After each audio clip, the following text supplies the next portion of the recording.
increasingly hostile attitude of the Bush administration. In the Middle East, the Palestinian movement refuses to bargain away its national rights. Iran refuses to buckle to the dictates of Washington. Lebanon is unstable. The ruling elites of Saudi Arabia and Egypt are feeling new challenges. And the occupation of Iraq is turning into a quagmire for this administration.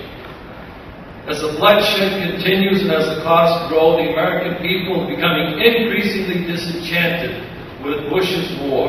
The time for progressive leaders of the Democratic Party, labor, and other people's organizations to speak out against the war and for setting a date for withdrawal is now.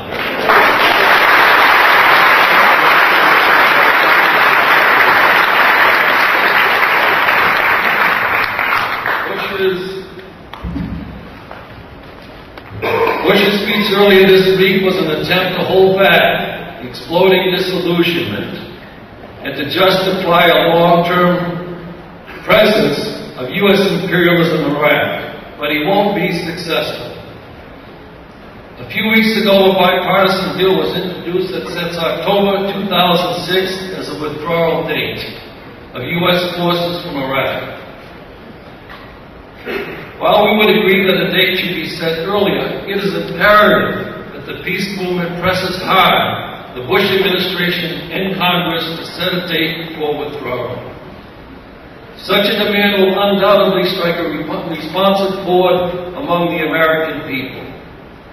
During the Vietnam War, the demand of the more realistic and responsible sections of the peace movement was negotiate now.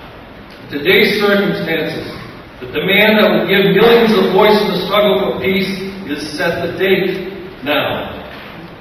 Setting a date for withdrawal of U.S. troops and then an actual withdrawal would be a strategic defeat for the Bush administration, not only in Iraq, but all around the world.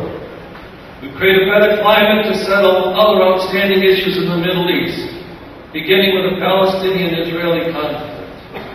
It also helped to corral the interventionist plans of the Bush administration.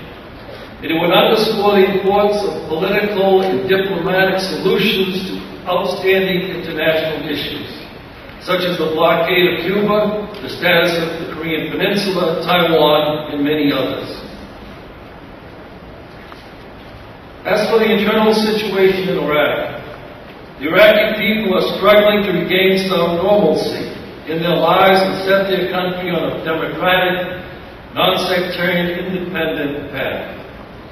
But the obstacles are immense, beginning with the U.S. occupation and an armed insurgency that objectively strengthens the hand of the most extreme political elements in Iraq and in the U.S. I want to take this opportunity to express our warm solidarity with the representative of the Iraqi Communist Party,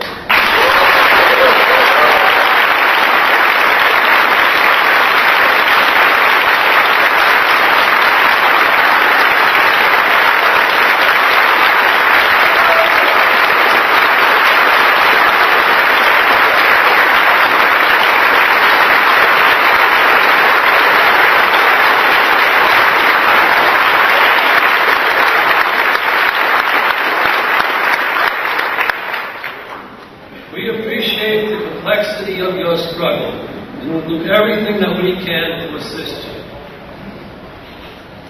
What should we conclude about this fluid and contentious world situation? Simply put, the unilateral pursuit of empire is a difficult project. While the U.S. military possesses truly awesome power that gives it the wherewithal to impose its dictates on subordinate states and regimes, it is also true that even U.S. imperialism runs up against limits and obstacles to the exercise of that power.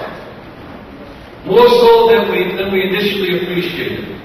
The notion of a single superpower effortlessly dominating world politics on the strength of its military power doesn't accord with actual events, nor fully capture the complexity of power relations in the contemporary